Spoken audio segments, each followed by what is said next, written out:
Bonsoir à tous. Je suis désolé de m'exprimer en français, mais ma collègue va traduire mes propos en italien. Je suis là pour vous parler du storytelling politique et du rapport qu'on peut faire entre le thème de ce festival, la mémoire entre la mémoire et l'oubli, et la question politique au fond de la mémoire et de l'oubli, transposée au XXIe siècle avec cette nouvelle technique de communication que j'ai appelée le storytelling politique. En fait, je voudrais commencer par vous raconter une petite histoire qui est l'histoire que raconte Milan Kundera dans son roman Le livre du rire et de l'oubli. L'anecdote que raconte Kundera est la suivante. Il y avait en Tchécoslovaquie, après la Deuxième Guerre mondiale, en 1948, une photo célèbre que tous les écoliers de Tchécoslovaquie connaissaient, sur laquelle on voyait le dirigeant communiste de l'époque saluer la foule avec une toque en fourrure sur la tête. À ses côtés était le second dirigeant qui s'appelait Clémentis, qui lui avait prêté cette toque. En fait, c'était la toque de Clémentis. Quelques années plus tard, Clémentis a été accusé de trahison et de tous les maux du monde, mis en prison, destitué de tous ses pouvoirs et exécuté, pendu. La photo qui était partout, sur cette photo, Clémentis a évidemment disparu. À la place de Clémentis, il y avait un petit pan de mur vide, mais on a laissé la toque de Clémentis, et Kundera conclut en disant « De Clémentis, il n'est resté que cette toque sur la tête du grand dirigeant ». Cette anecdote pour dire la chose suivante, c'est que pendant tout le XXe siècle, on savait à peu près ce que les régimes politiques faisaient avec la mémoire et avec l'oubli, comment ils réécrivaient constamment la mémoire, surtout dans les pays totalitaires ou ex-communistes. On savait aussi que le rôle de l'oubli, c'est-à-dire que certains dirigeants comme Clémentis disparaissent, des périodes de l'histoire très importantes disparaissent, et on a ainsi eu même des... Je viens de terminer un livre sur la Révolution d'octobre qui paraîtra à l'automne au moment du 100e anniversaire. Pendant toute l'histoire du communisme en Union soviétique, on a eu cette réécriture constante de l'histoire. Certains dirigeants, comme Trotsky, ont disparu, d'autres ont été réhabilités. Et au fond, l'idée qu'on a d'un côté la mémoire qui serait intacte, conservée par les historiens, et de l'autre, une mémoire falsifiée par les hommes politiques, c'est un peu, on a fonctionné pendant le XXe siècle un peu sur ce modèle-là. C'est-à-dire la mémoire, c'était le bien, l'oubli, c'était le mal, la mémoire falsifiée, c'était le mal.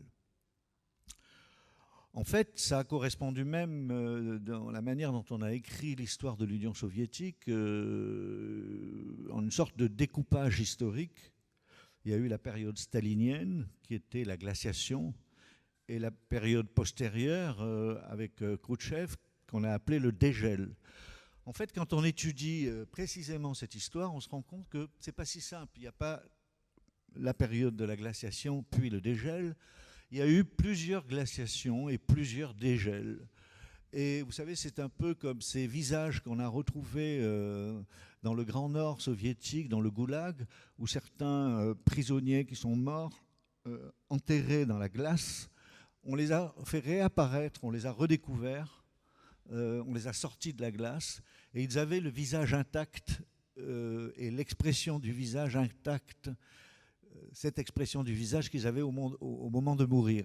C'est-à-dire que la glace avait conservé non seulement le corps, mais également l'expression du visage. Tout ça pour dire que la question de la mémoire et l'oubli est plus complexe qu'on peut l'imaginer. S'y mêlent les légendes, s'y mêle le récit national que les hommes politiques ou les différents régimes écrivent. Il y a par exemple en ce moment un grand débat en France sur la question du récit national. Est-ce qu'il y a un roman national ? Et dans ce roman national, par exemple, quel rôle fait-on jouer à Jeanne d'Arc ? Quel rôle fait-on jouer à la guerre d'Algérie ? Il y a des périodes honteuses dont on ne parle pas, il y a des périodes glorieuses qu'on mystifie. Tout ceci, c'est un peu le rapport politique à la mémoire et à l'oubli du XXe siècle. Alors, qu'est-ce qui s'est passé depuis, en gros, les années 90 ? Est apparu de nouvelles techniques de communication, de nouvelles techniques de récit, qui ont été d'abord inaugurées et expérimentées dans les entreprises. On a commencé à parler de storytelling. Donc, pour ceux qui ne sauraient pas, storytelling, ça veut dire simplement, en anglais, l'art du récit. Hein. Au départ, le storytelling, c'est le roman, ce sont les contes, ce sont les grandes sagas, ce sont les scénarios et les films, etc. Hein. Tout ce qui raconte une histoire. Ce qui est apparu à la fin des années 80, c'est que cet art du récit a été détourné, récupéré, pour des fonctions complètement distinctes de celles qu'on leur prêtait habituellement, qui étaient soit des fonctions de distraction, soit des fonctions de connaissance, soit des fonctions d'apprentissage.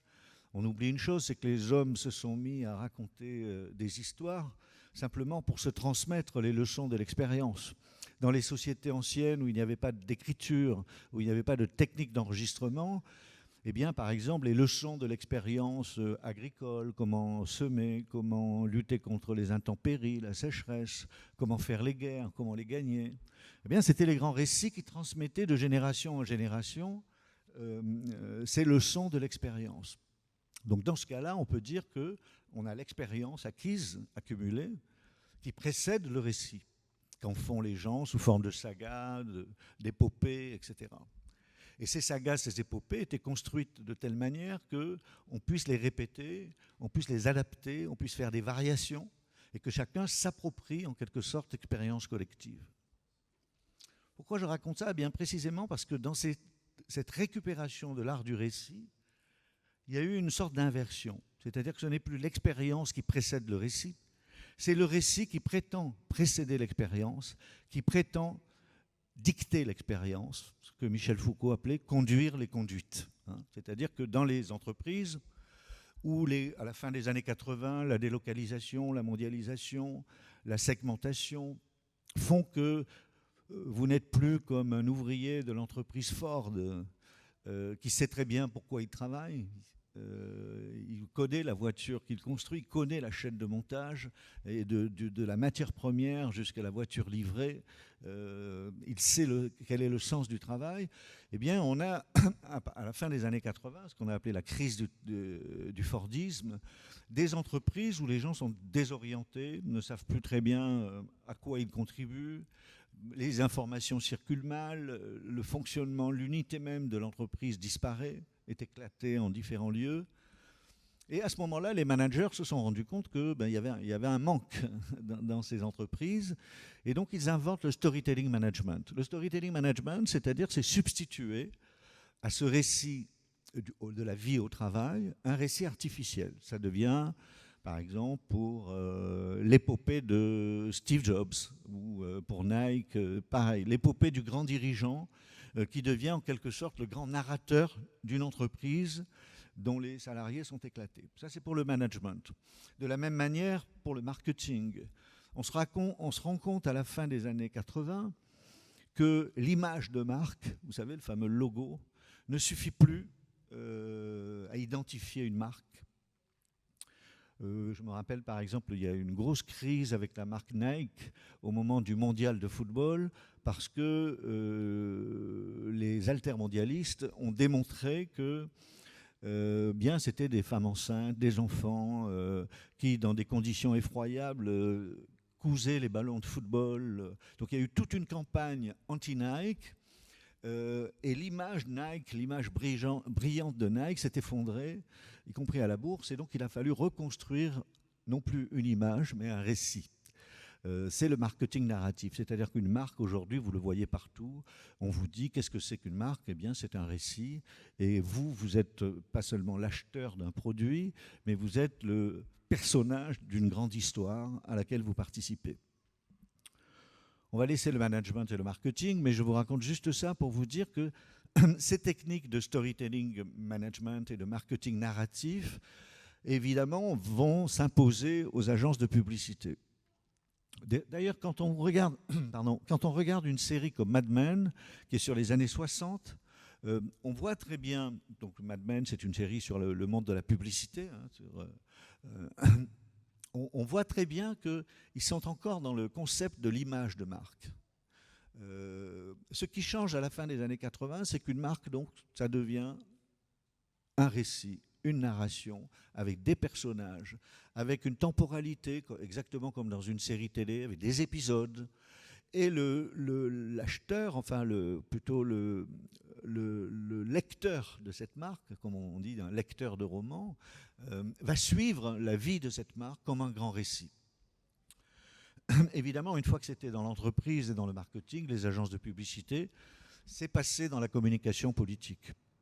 Et c'est là que ça commence vraiment avec Clinton, où le... Vous m'entendez là quand même? Ça ne vous gêne pas? Ce qui se passe avec Clinton au milieu des années 90, c'est que les campagnes électorales politiques cessent d'être basées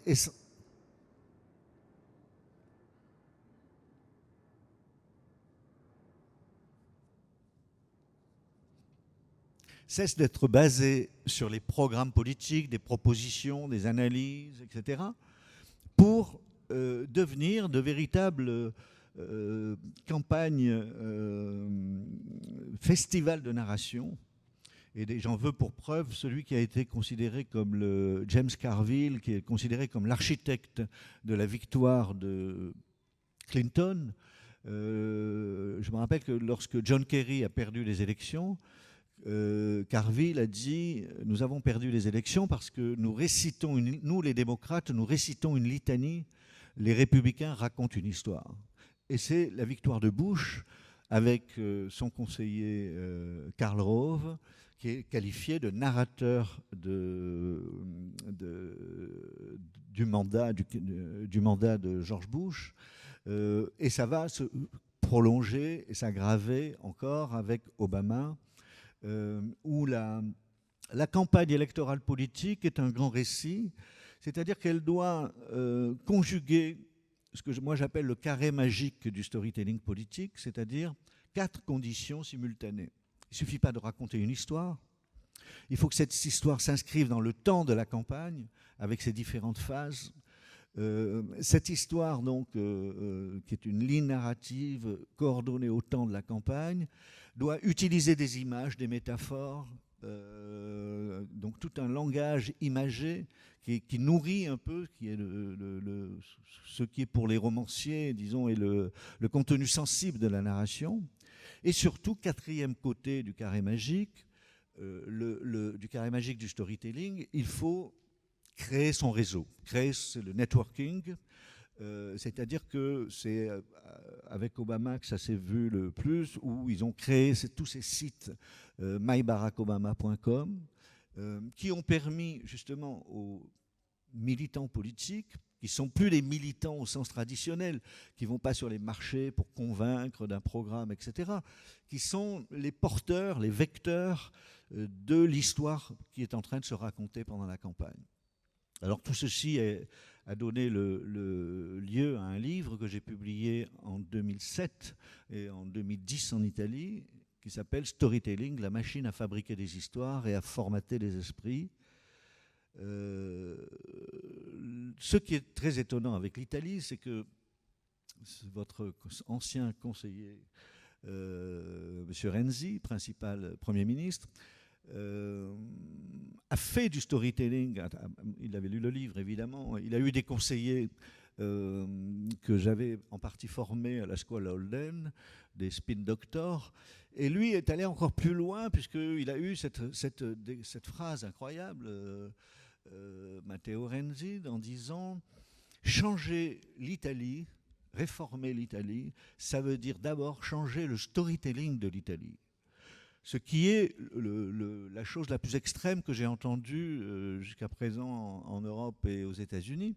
C'est-à-dire que la politique ne consisterait plus à faire des réformes, mais ça consisterait à changer l'idée que les gens se font de ces réformes, le récit dans lequel ils sont pris et la manière dont ils perçoivent l'Italie. Donc vous avez tout ce discours qui se développe en France avec Macron également, où, en gros, le pays, vous êtes dans un pays formidable, qui a des formidables possibilités. C'est des discours vraiment à la Steve Jobs dans les entreprises. Mais il y a des obstacles à vaincre, il y a des verrous à faire sauter. Et donc, les verrous, c'est le code du travail. Mais le problème, c'est que ces verrous, ils ont pour la plupart sauté. C'est-à-dire, les verrous, c'est quoi? C'est l'État-providence de l'après-guerre, que ce soit aux États-Unis ou en Europe. Hein. Donc tous les verrous de l'État-providence, le néolibéralisme les a fait sauter.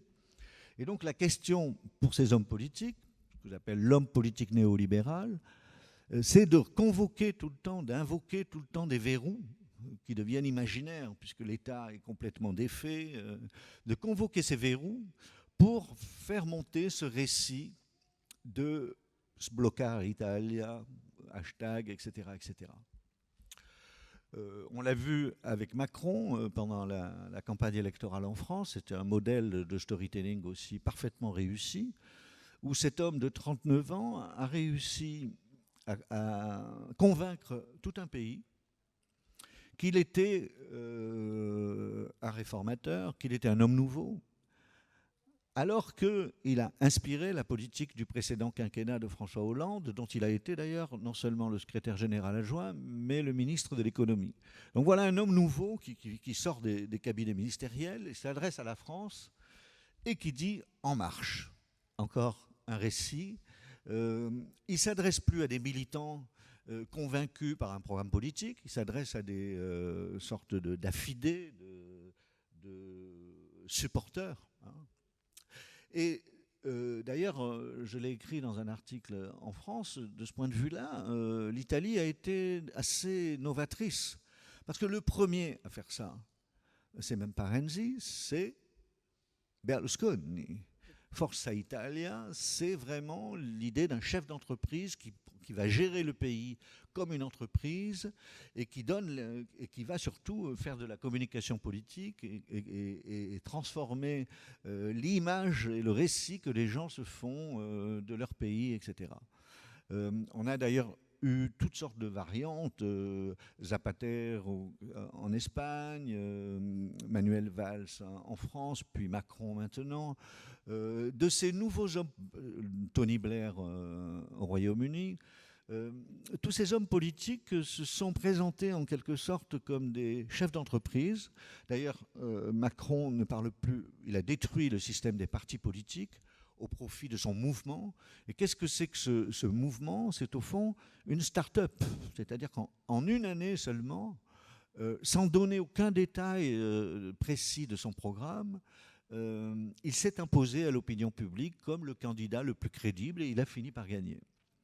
Alors c'est assez étonnant et assez intéressant à observer parce que je ne sais pas si vous avez vu les images de son apparition publique le soir de sa victoire. Il est apparu tout seul, marchant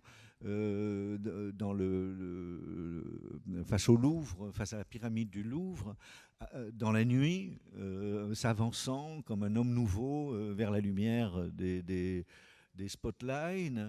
Et c'était vraiment l'apparition d'une sorte de dauphin, de monarque, d'un genre nouveau, qui transforme, j'ai appelé ça le stade spectral, et non pas spectaculaire, mais spectral, c'est-à-dire post-mortem. Hein, on est dans les morts vivants politiques. Hein.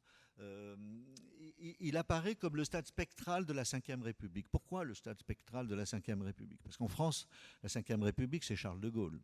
Charles de Gaulle, c'est le père de la nation. Eh bien, on est passé du père de la nation à l'enfant roi de 38 ans, qui a tout vu, qui est le produit parfait du système, etc.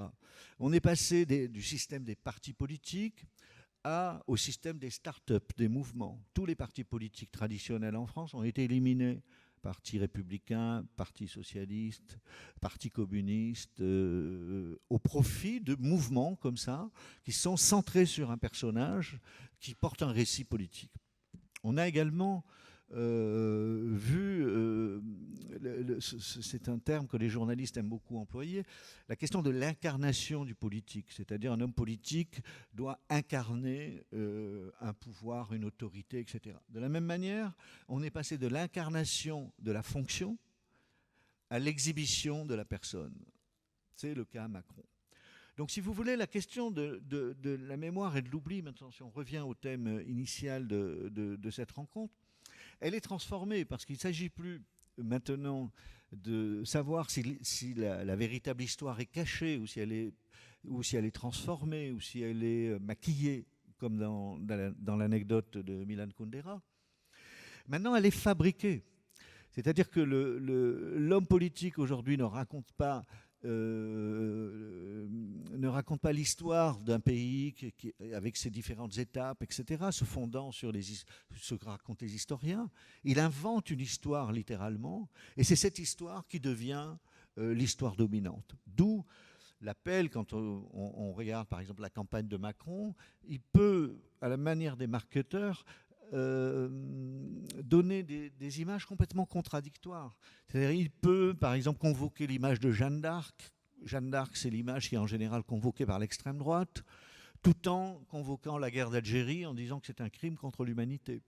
Et on a vu pendant toute la campagne ces oxymorons se développer, c'est-à-dire des images complètement contradictoires qui ont pour effet de désorienter les opinions, mais qui, par contre, fonctionnent très bien comme récit. Parce que dans un récit, c'est toujours des oppositions, des obstacles que vous surmontez, que le héros surmonte, etc.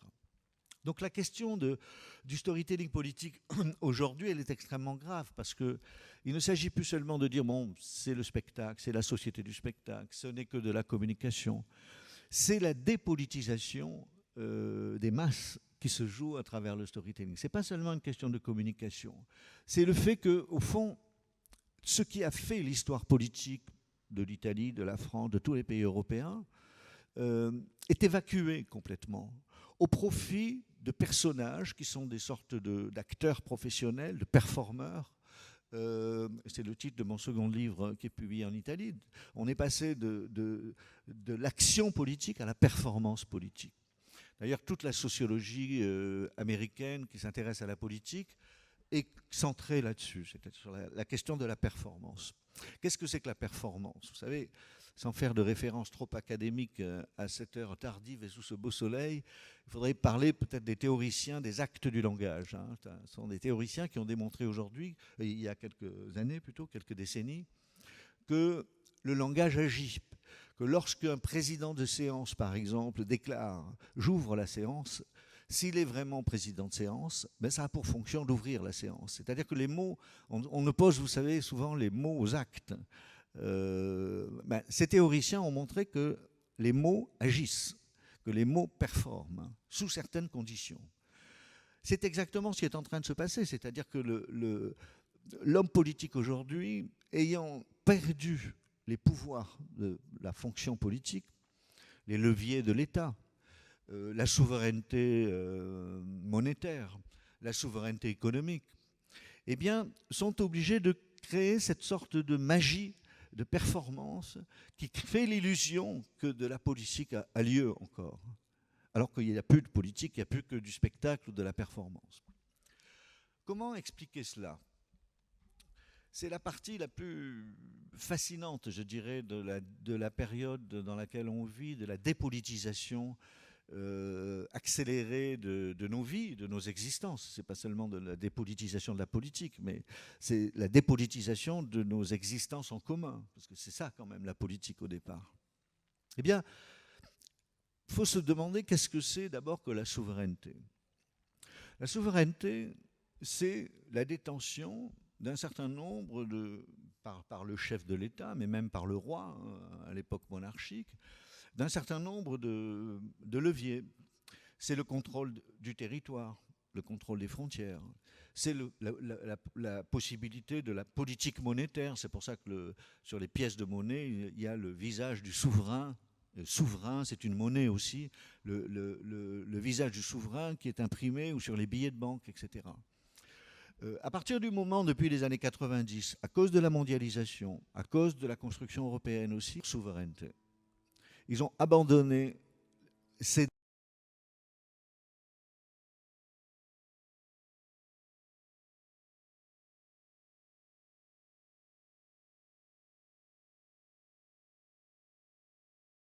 concéder la politique monétaire, concéder le contrôle aux frontières. Et donc ça crée une sorte de distorsion. Parce on a des chefs d'État qui habitent toujours dans les palais gouvernementaux, mais ils n'ont pas les moyens. Ils n'ont pas les moyens d'agir. Les moyens d'agir sont ailleurs. Ils sont à Wall Street, ils sont à Washington pour la politique militaire. Ils sont dans différents lieux, à la Banque mondiale, à la Banque centrale européenne, etc. Les lieux de pouvoir n'ont plus de visage. Les lieux réels de pouvoir n'ont plus de visage. Et les visages du pouvoir, du prétendu pouvoir, les visages sont sans pouvoir. Donc il y a cette distorsion qui se crée. On a d'un côté des souverains impuissants et de l'autre côté des pouvoirs sans visage. Et c'est ça la profonde crise de notre démocratie, parce que ces hommes politiques sans pouvoir, comment font-ils pour être élus? Eh bien, ils font de la communication, ils font du storytelling, ce que j'ai expliqué après. Mais en même temps, j'ai expliqué aussi dans les 2 livres dont je parlais que ça ne va pas sans contradiction. Je vais en citer quelques-unes. La première, c'est que pour exister dans l'opinion, il faut exister dans les médias. Donc les médias deviennent des alliés des hommes politiques, la plupart du temps, pour rendre visibles ces hommes politiques qui sont impuissants. Donc, j'ai suivi comme ça 2 cabinets ministériels pendant la période du quinquennat de Hollande, et j'étais frappé de voir, c'est d'ailleurs, il y a une série télé étrangère, Borgen, qui explique très bien ça, c'est qu'aujourd'hui, un ministre important, eh bien, il gouverne comment? Il gouverne avec son directeur de cabinet, mais surtout son attaché de presse. Et le trio qui est au pouvoir aujourd'hui, c'est le journaliste, l'attaché de presse et l'homme politique. C'est le trio de Borgen. C'est les 3 héros principaux de la série américaine. Alors, vous voyez quotidiennement, le matin, réunion du cabinet ministériel, de quoi on parle? C'est quoi l'événement aujourd'hui? C'est quoi l'histoire qu'on raconte? Tous les jours, il faut une histoire qu'on raconte. Après, une fois qu'on a décidé de l'histoire, on décide de la mettre en scène. C'est un voyage dans telle usine. Et toute la vie du ministère, celui que j'ai suivi, c'était le ministère de l'économie à Bercy, est centré, actualisé, en permanence sur la communication. Alors évidemment, ça a une limite, c'est-à-dire que plus on exhibe la personne politique, plus il y a une sorte de lassitude qui s'instaure. Quand vous voyez trop les gens, eh bien, vous ne les écoutez plus, vous ne les croyez plus. Et plus ils s'exhibent, plus ils perdent du crédit. C'est le drame des hommes politiques aujourd'hui, qui est ce que j'appelle, moi, la planète du discrédit. C'est-à-dire que vous êtes sur une planète où vous ne pouvez que perdre le crédit. De même que dans les jeux vidéo, vous savez, vous ne pouvez que perdre les points de vie. Vous passez d'un plateau à l'autre et vous perdez à chaque fois des points de vie. Il faut en garder quelques-uns pour passer dans le plateau suivant.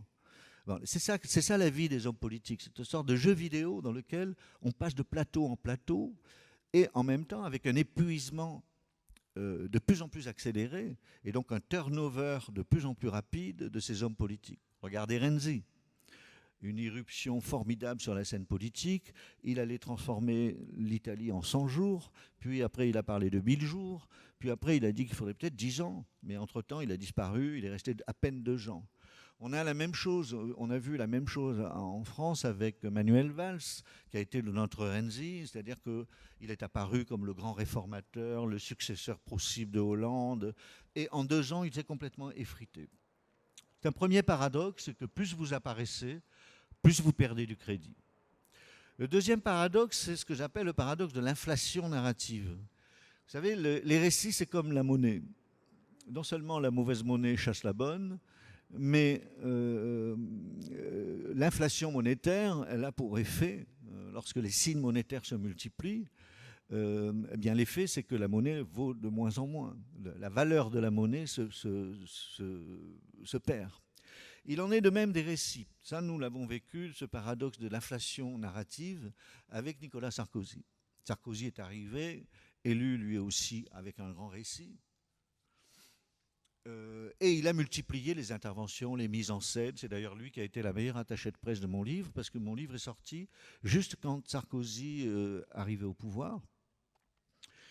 Le mélange de la vie intime et de la vie publique, un récit par jour. Je ne sais pas si vous aviez suivi ça en Italie, mais il y avait la fameuse rencontre avec Carla Bruni à Euro Disney, où pour la première fois, après avoir divorcé de sa femme et abandonné sa famille recomposée, il apparaît en public à Euro Disney. C'est quand même un sacré théâtre.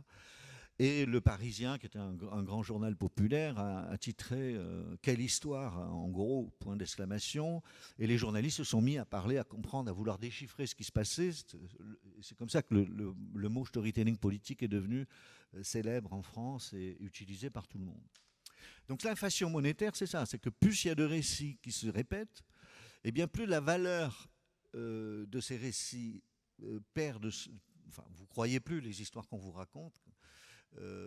Et en théorie du récit, en théorie littéraire, on appelle ça le unreliable narrator en anglais, c'est-à-dire le narrateur peu fiable.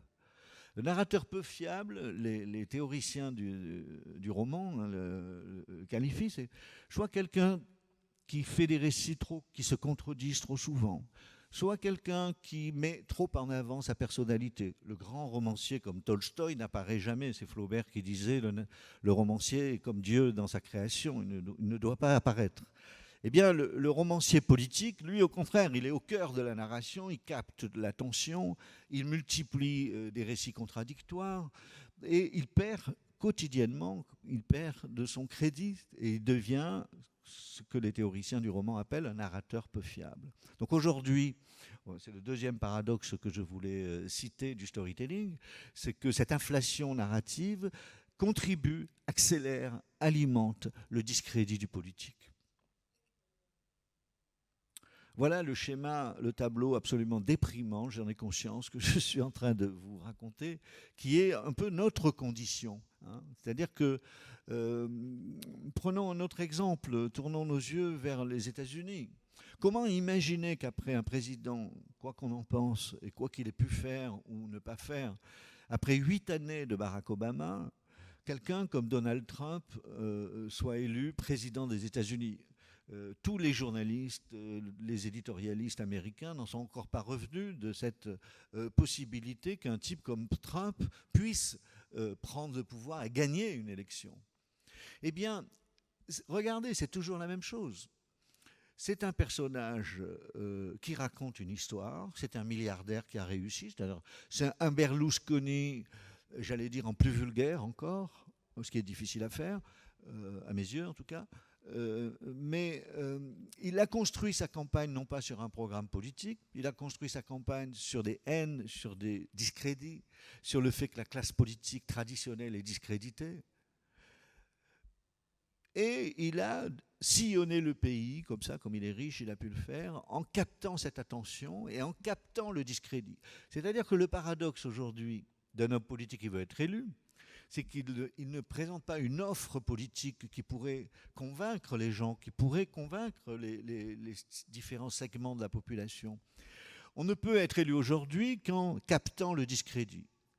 D'où le danger des populismes. Nous avons Marine Le Pen en France, vous avez Cinque Stelle, bien que ça ne soit, je ne compare pas, mais enfin vous avez aussi le second Matteo Salvini, qui est le disciple et le meilleur élève de Marine Le Pen, mais vous avez aussi Erdogan, vous avez aussi toutes sortes de personnages politiques autoritaires qui se font élire et qui obtiennent le pouvoir en captant le discrédit.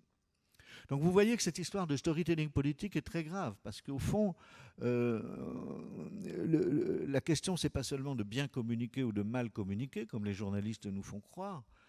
Il s'agit au fond de détourner l'attention et de capter la colère populaire qui monte avec la crise au profit pour gagner simplement une élection.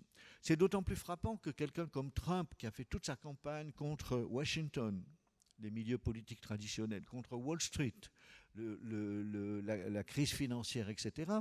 Aussitôt élu, s'est entouré de Goldman Sachs, de tous les grands spécialistes de Wall Street, et les premières décisions qu'il a prises sont des décisions de dérégulation du marché financier. Les quelques mesures qu'Obama avait réussi à imposer après la crise de 2008, eh bien, elles ont été immédiatement détruites dès l'arrivée de Trump. Donc vous voyez, on a des personnages qui sont finalement assez maléfiques. Et ce ne s'agit plus de communication, mais j'allais dire de sorcellerie, puisque ces hommes politiques réussissent au fond à faire le contraire de ce qu'ils ont proposé, sachant que l'essentiel, c'est d'être élu. Et donc on a une figure qui va beaucoup plus loin que ce que, par exemple, quelqu'un comme Guy Debord appelait la société du spectacle dans les années 60, ou ce que Orwell a décrit très bien, comme dans 1984. Ce n'est pas du tout une société de surveillance, c'est une société de captation des attentions. Et ça, évidemment, ce n'est pas que de l'idéologie, ça passe aussi par ces instruments qui se sont répandus partout, par les réseaux sociaux, par une sorte d'encerclement des consciences permanent. Toutes les campagnes électorales aujourd'hui fonctionnent comme ça, sur la massification des informations, sur une sorte de douche constante d'informations, de scandales, de provocations. Et donc le travail aujourd'hui de celui qui voudrait éclairer le débat politique, comme j'essaie de le faire moi quand j'écris un article pour La Repubblica ou pour Mediapart en France, il devient de plus en plus compliqué. Parce que le journaliste qui analyse est lui-même pris dans cette sorte d'escalade où un récit doit remplacer un autre récit. Il doit lui-même écrire ses articles comme des récits s'il veut capter l'attention du lecteur. Donc on a une sorte d'enchaînement, de surenchère qui fait qu'au fond, alors c'est non seulement le citoyen, mais c'est même l'esprit libre ou l'esprit critique qui est assailli à la fois par l'idéologie du storytelling, mais aussi par ces techniques, ces réseaux sociaux, ces moyens de communication qui assaillent les consciences humaines. Voilà. Je vais peut-être, parce que j'ai conçu cette rencontre comme une conversation, sauf que je suis le seul à parler. Donc ce que je vous propose peut-être, c'est qu'on continue en partant de vos questions ou de vos critiques ou de vos désaccords avec ce que je viens de raconter.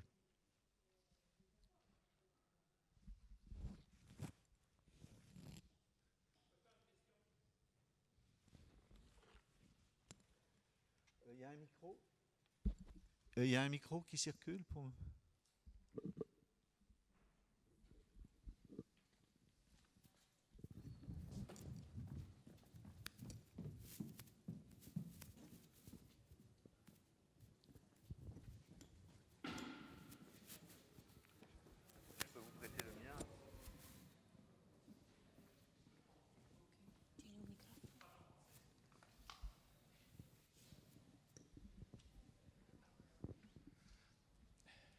Bonsoir, je suis Emilio Fad. J'ai entendu votre discours et vous avez dit que c'est assez catastrophique comme présentation. Mais ma question c'est, mais il y a une alternative où ce n'est pas simplement l'évolution de la politique d'il y a 100 ans, des partis qui ont été faits il y a 100 ans, et c'est la transformation rapide, faite aussi par les moyens comme les médias, qu'on va arriver à la fin à la politique, on peut dire 2.0.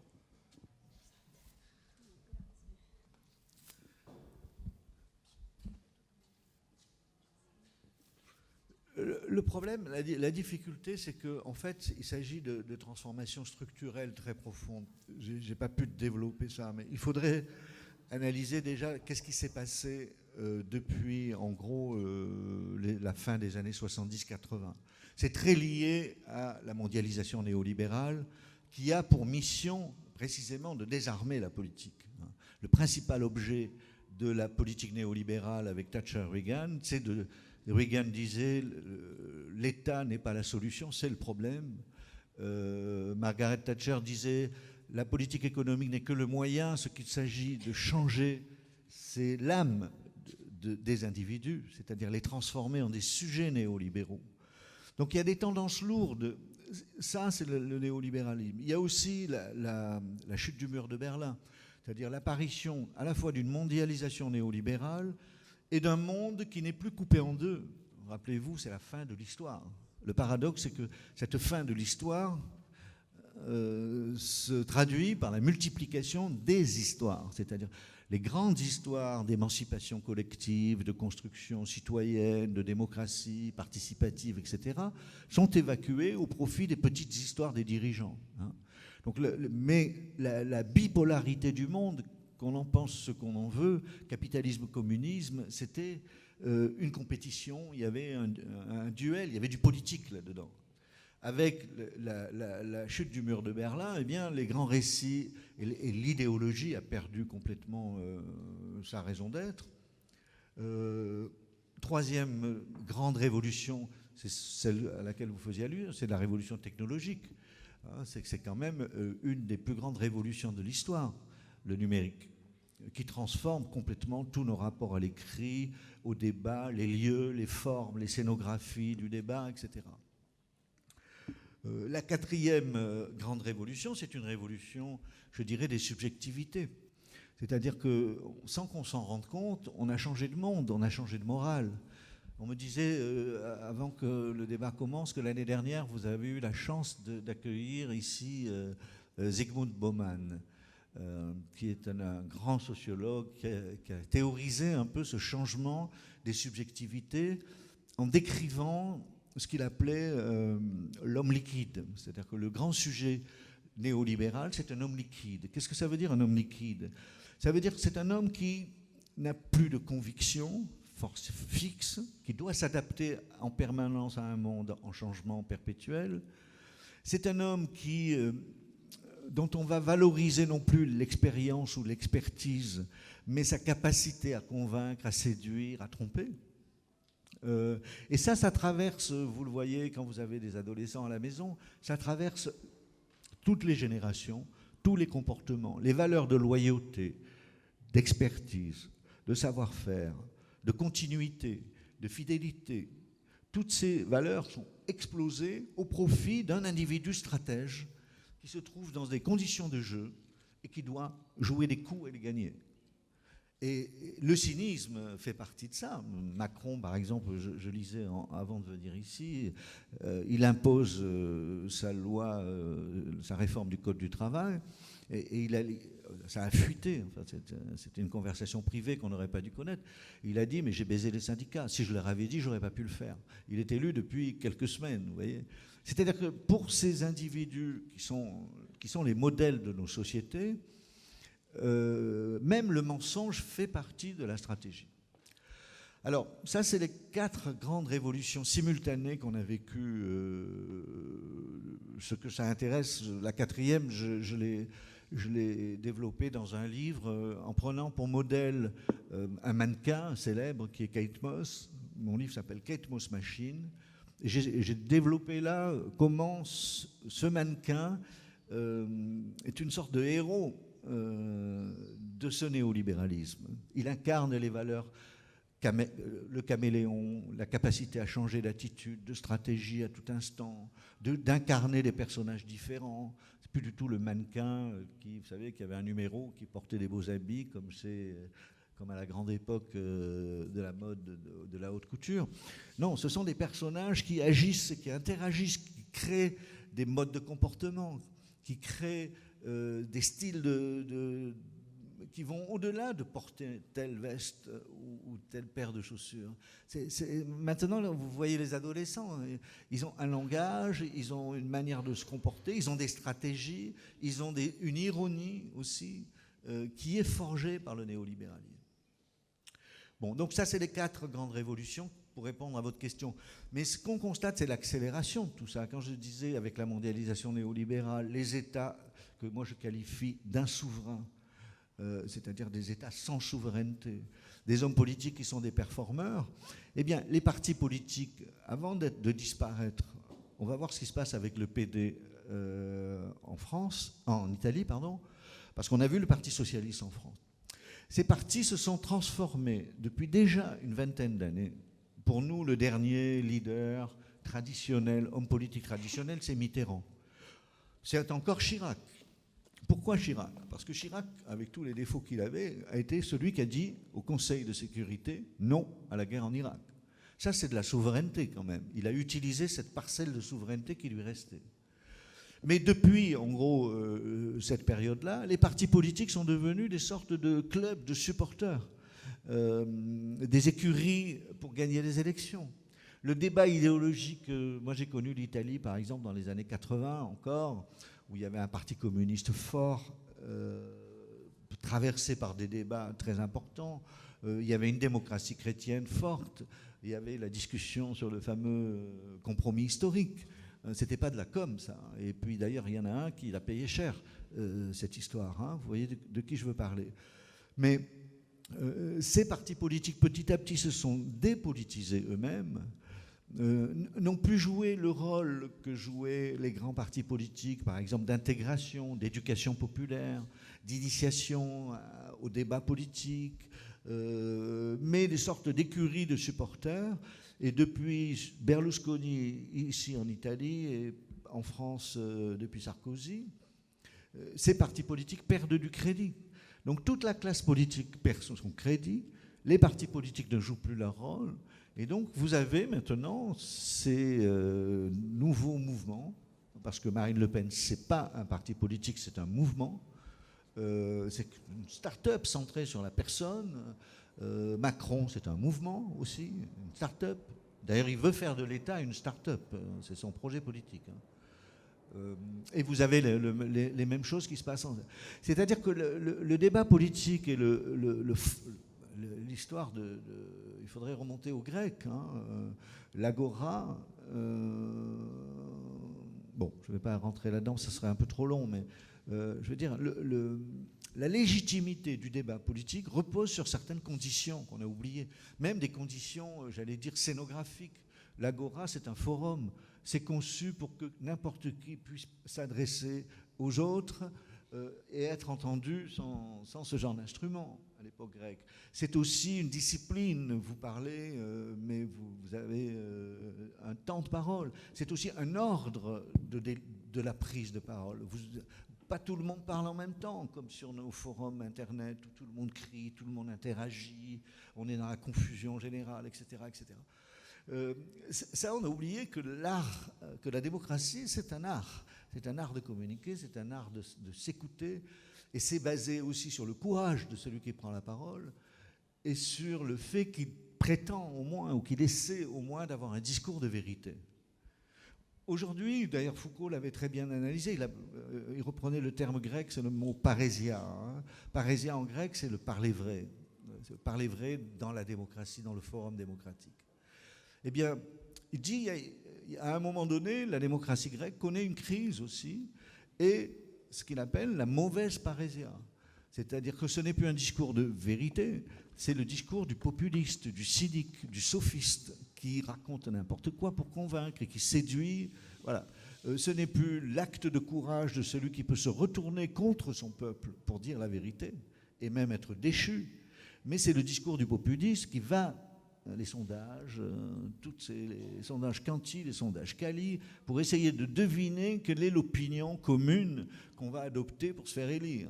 Donc vous voyez l'inversion aussi, c'est plus un discours de conviction, c'est plus un discours, ce qu'on appelle le dissensus, hein, c'est un discours de consensus. Donc on est dans cette crise très profonde. Moi je ne suis pas totalement pessimiste quand même, parce que je pense que, comment dire, rien ne se crée, rien ne se perd, tout se transforme. Donc je ne vois pas pourquoi l'esprit démocratique qui s'est développé pendant des siècles disparaîtrait complètement. Ce que je crois, c'est qu'on est en train de changer de scène. C'est-à-dire que les institutions telles qu'elles sont mortes, la classe politique est défunte, les débats politiques télévisés, tout ce qui anime la vie politique, c'est devenu du pur spectacle. Et au fond, quand vous regardez le vote blanc en France aux dernières élections, les abstentions, ou alors les votes protestataires, ça fait beaucoup de monde qui ne participe plus à cette vie démocratique. Alors elle renaît comment? À mon sens, elle renaît Par exemple, on a eu à Paris l'année dernière ce mouvement Nuit debout, totalement imprévisible, totalement pas dirigé, pas organisé, d'ailleurs on leur a assez reproché. C'est juste des citoyens qui se sont mis à se réunir tous les soirs sur la place et qui ont retrouvé spontanément les techniques de la démocratie grecque. C'est-à-dire le forum, tout le monde a le droit de parler, à condition de respecter 2 minutes chacun. Vous écoutez l'imbécile comme vous écoutez l'intelligent. Parce que ça aussi, c'est le néolibéralisme. L'idée que la démocratie, c'est le discours des experts. Et quand vous voyez un peu comment ça fonctionne, le choix des experts dans les télévisions, vous vous rendez compte que ces experts ne sont pas des experts, ce sont des idéologues qui sont là pour convaincre de telle ou telle politique. Hein. Mais dans la démocratie, par exemple, je trouve ça formidable parce que l'expert et le non-expert, le fameux et le non-fameux, le célèbre et l'inconnu ont le même droit. C'est ça l'histoire d'un vote, un homme. Hein. On a complètement oublié ça. Donc, par exemple, le mouvement Nuit debout, c'était ça. Mais vous aviez aussi, par exemple, en dehors des grands forums tous les soirs, ça a duré quand même 2 mois et demi, hein, et parfois sous la pluie et sous la menace de la police qui voulait disperser tout le monde tous les soirs. Ça a quand même existé. Mais vous aviez aussi j'ai un ami qui est professeur au Collège de France, un grand historien, qui est venu plusieurs fois dans le cadre de ce qui s'était improvisé Université populaire, raconter, c'est un spécialiste de la commune italienne, eh bien sur une marche d'escalier, il y avait une dizaine de personnes qui s'intéressaient à la commune italienne au Moyen-Âge, et bien il a parlé alors qu'il est professeur au Collège de France. Donc c'est ça aussi la démocratie, c'est la transmission des connaissances. Il n'y a pas de privilégié, et vous pouvez être interrompu. Moi j'ai fait aussi une conférence comme ça, improvisée. Vous pouvez avoir un jeune gars qui a lu un truc et qui vous dit « non, je ne suis pas du tout d'accord avec toi. » Et c'est ça, la vérité émane du dissensus, la vérité émane du dialogue, pas de ces conformismes qui s'abattent sur nous à travers les médias, les spécialistes de telle ou telle question, les experts, etc. Bon, je vous ai fait une réponse un peu longue, donc je voudrais que peut-être d'autres puissent poser des questions.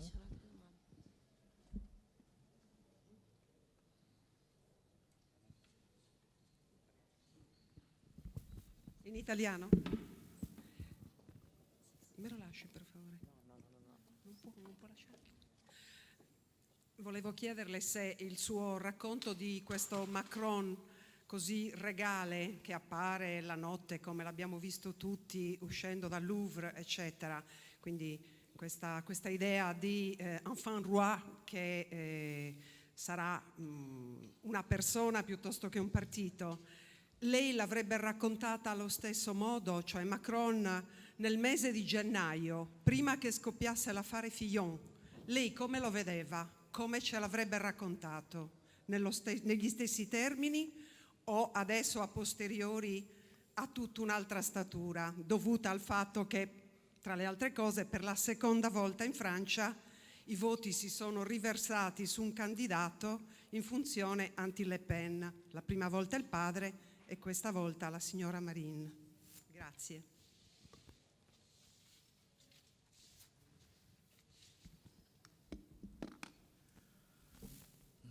Écoutez, on ne peut pas refaire l'histoire, hein, les choses se sont passées comme ça. Ce que je reconnais dans votre question, qui est très bien vue, c'est qu'il a eu beaucoup de chance. Il a eu beaucoup de chance. Ont convergé plusieurs choses. La première, c'est effectivement le scandale Fillon. Fillon devait normalement être le prochain président. Il a été démoli. Fillon devait normalement être le prochain président. Il a été aussi... La discussion sur les partis politiques est intéressante parce que l'hypothèse la plus crédible, c'est que les coups portés contre Fillon ont été portés par ses propres rivaux. Certains parlent de Sarkozy, certains parlent d'une autre députée, Rachida Dati, des rivalités comme ça très fortes.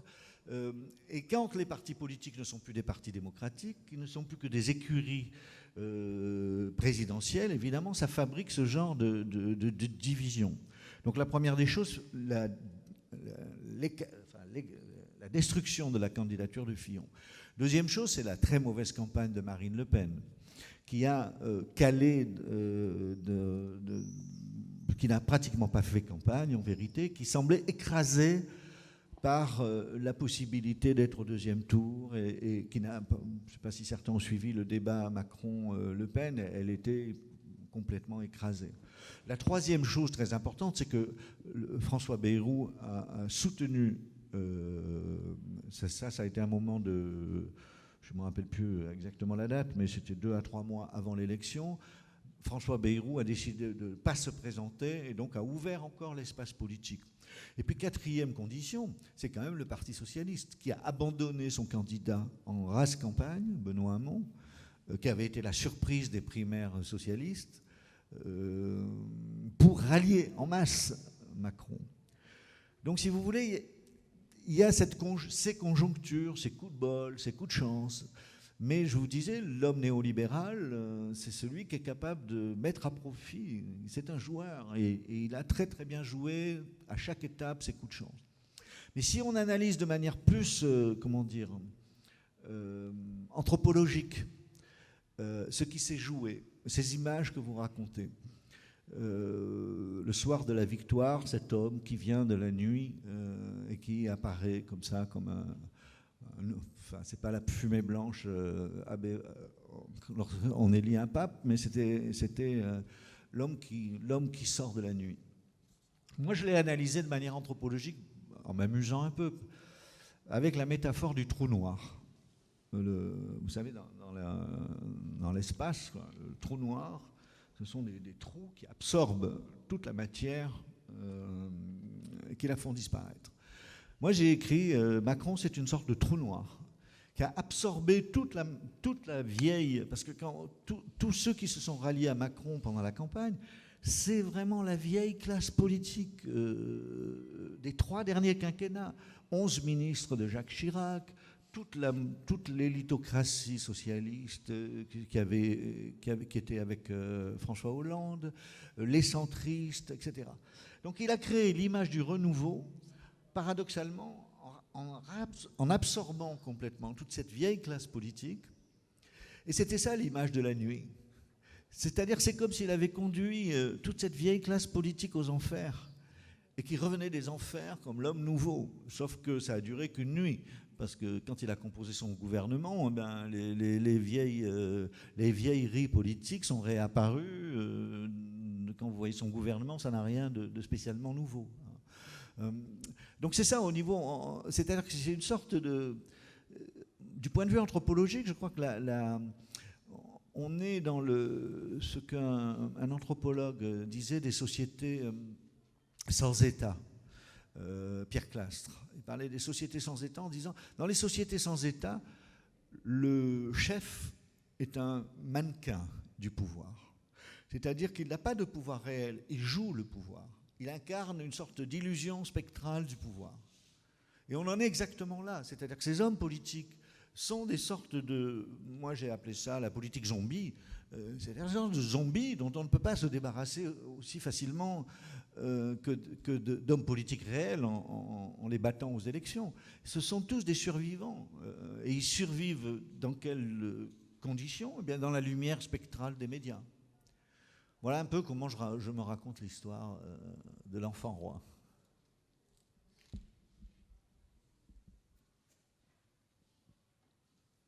Anch'io mi devo scusare, ma gliela farò in italiano la domanda. C'è una cosa che mi ha colpito molto quando lei ha scritto Storytelling e poi il libro che ne è seguito in Italia, La politica nello storytelling. Lei fa una comparazione della comunicazione politica di Obama effettuata da Hollande in Francia e su come questa comunicazione politica alla fine tende a dipingere un salvatore che deve portare il cambiamento, quindi il famoso Yes We Can, o comunque sia una nuova alba, un nuovo cammino. La cosa che su cui vorrei il suo parere è, soprattutto al termine di questa querelle degli accordi di Parigi e del videomessaggio che il presidente Emmanuel Macron ha fatto agli americani, non a Donald Trump. Sarei curioso di capire come lei interpreta questo modo di usare il Yes We Can americano da un presidente francese verso gli americani.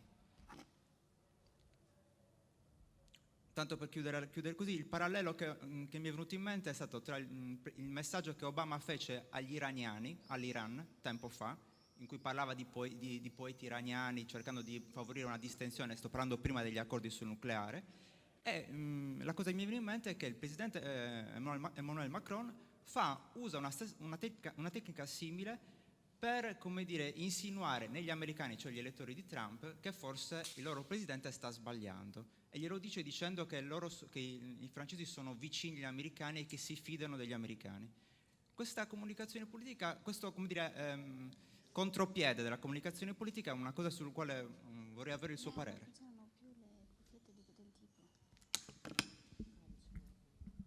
Il y a beaucoup de choses dans votre question. Sur Obama, Hollande, moi je me suis servi du modèle Obama dont j'ai suivi la campagne pour Le Monde, en suivant la campagne de Hollande, donc quelques années après.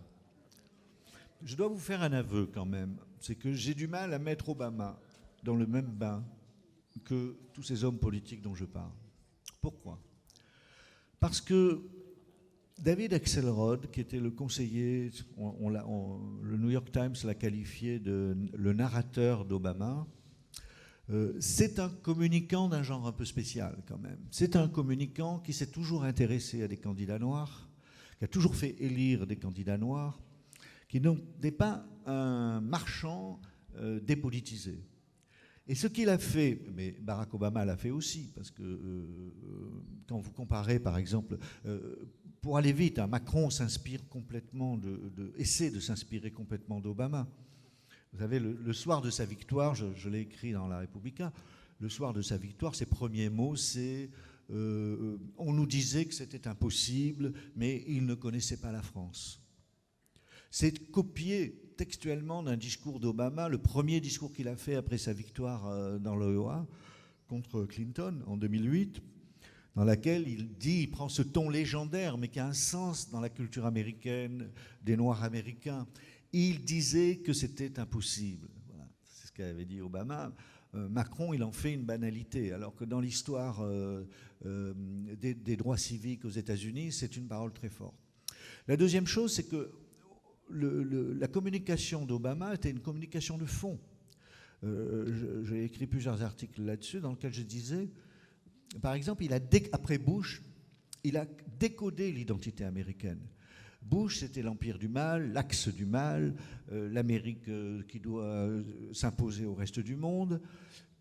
Par exemple, sur cette question de la frontière, avec Obama, on retrouvait la belle idée de la frontière comme un espace à conquérir, la frontière comme un lieu de dialogue, comme un lieu de rencontre entre les cultures, son discours au Caire, etc. L'autre chose, c'est qu'il a raconté une histoire, mais qui n'était pas seulement son histoire personnelle. Son histoire personnelle de fils d'une blanche mariée avec un Nigérian étudiant qu'il avait abandonné, élevé par sa grand-mère. C'est déjà une histoire pas très... Excusez-moi du peu, mais c'est pas très vendeur hein, pour des marketeurs, un type pareil. Mais l'intelligence de lui et son équipe, c'est qu'il a transformé cette histoire personnelle en une histoire collective. Et c'est que ce récit de voyage, ce roman de voyage à travers l'Amérique, c'est la grande histoire des États-Unis, c'est-à-dire l'histoire d'un pays qui vous offre une page blanche. Vous savez, moi je suis le petit-fils d'un grec chypriote dont toute la famille était partie pour Manhattan. C'est le film d'Elia Kazan, America. Il a puisé là-dedans, Obama. Il a réveillé cette identité. Et dans une époque de conflits des civilisations, de problèmes de racisme, de problèmes de choc des cultures, de haine de l'islam, il a porté un vrai récit et il a gagné sur ce récit-là, c'est-à-dire en réconciliant des gens qui étaient divisés. Le contraire de ce qu'a fait Trump. Trump a gagné en opposant les uns aux autres. Les blancs aux noirs, les blancs, les travailleurs aux chômeurs, etc., etc. Donc c'est pour ça que j'ai quand même un certain respect pour la campagne d'Obama. Une certaine déception aussi, parce que il faut bien reconnaître qu'il n'a pas pu faire tout ce qu'il aurait voulu faire, sans doute. Mais enfin, il n'a pas créé de nouvelles guerres, il a essayé d'en terminer 2. On verra le débat qu'on pourra, le bilan qu'on pourra avoir de son quinquennat. Quant à ce que vous me dites, la question sur... en gros, l'homme d'État s'adresse à l'opinion publique plus qu'au chef d'État, hein, si j'ai bien compris, dans le cas de l'Iran et dans le cas de Macron sur les accords de Paris. Ça, c'est pas spécifiquement obamaesque, si j'ose dire. Ça, c'est une transformation de la diplomatie américaine qui se répand partout dans le monde. C'est-à-dire que c'est going public. C'est-à-dire que depuis les années 80, la diplomatie américaine a déjà intégré que on ne s'adresse pas, enfin, le concept de la démocratie traditionnelle, de la diplomatie traditionnelle, c'est on s'adresse d'État à État. Les services, ministère. Ils ont cassé ça en comprenant qu'il faut vendre l'Amérique comme une marque. Ça, c'est Colin Powell qui a introduit ça au département d'État. Il faut vendre l'Amérique comme une marque. Donc s'adresser aux opinions publiques. Et les opinions publiques, si on les convainc, seront le plus fidèle soutien pour agir sur leur gouvernement. Donc c'est un peu ça qui se répand avec l'histoire de l'Iran ou encore avec l'histoire des accords de Paris. C'est-à-dire qu'on joue, au fond, sur la grande scène du monde en essayant d'imposer son récit. Alors c'est ça que j'ai oublié de dire, qui est très important, mais il va falloir qu'on s'arrête, j'imagine. Moi, j'ai pas d'heure, là, donc vous me dites quand c'est trop tard. Mais l'aspect qu'il faudrait, pour conclure, je peux en dire 2 mots, c'est que je pense que l'un des effets du storytelling aujourd'hui, c'est que toutes les affaires du monde ne se jouent plus seulement avec des armées, avec des puissances économiques, mais sous la forme d'une guerre des récits. C'est la grande époque de la guerre des récits, qui va avec la guerre réelle. Hein. Je ne veux pas dire que la guerre des récits va remplacer la guerre réelle, non. Mais tout aujourd'hui est une question de captation des attentions, construction de scénarios. On a une série en France qui s'appelle Le Bureau des légendes. Les États aujourd'hui s'adressent sur la grande scène du monde et s'affrontent à travers les récits. De la pire des manières, parce que vous savez, il y en a un dont je n'ai pas parlé, d'État, qui n'en est pas un, c'est le fameux État islamique. On pourrait passer toute la nuit à parler de ça, parce qu'eux ont parfaitement compris la technique du storytelling, la question de la communication, et par exemple, ils ont répandu leur idéologie et leur récit parmi les jeunes de banlieue déprimés, au chômage, sans idéologie. Et ils ont construit vraiment un récit héroïque pour toute une population de jeunes gens, d'adolescents. À l'adolescence, c'est là qu'on a besoin d'un récit héroïque. On a besoin de s'imaginer dans une histoire importante, dans une histoire qui mérite d'être vécue. Or, ils sont dans leur banlieue, personne ne s'intéresse à eux, personne ne s'adresse à eux. L'État islamique s'est intéressé à eux et leur a fait valoir un véritable récit héroïque. C'est encore pire. Moi, j'ai connu, vous savez, l'héroïsme des Fédayines dans les camps de réfugiés en Palestine dans les années 70, l'héroïsme de Che Guevara, Cuba, etc. Quand on était adolescent, on fantasmait sur ces trucs-là. Eux, ils fantasment, vous savez, sur ces images qu'on voit, ces camionnettes avec des drapes noirs, des jeunes gens à qui on remet des 4x4 avec des Kalachnikov, à qui on demande d'égorger des pauvres otages, etc. Et ils ont le danger du terrorisme aujourd'hui et sa puissance de frappe, c'est qu'il offre un récit à la seule catégorie de population, je parle surtout pour la France, qui n'en a pas. Et dont personne n'est capable, dans la classe politique aujourd'hui, d'offrir un récit. Voilà. Je crois qu'il faut qu'on s'arrête là, non ?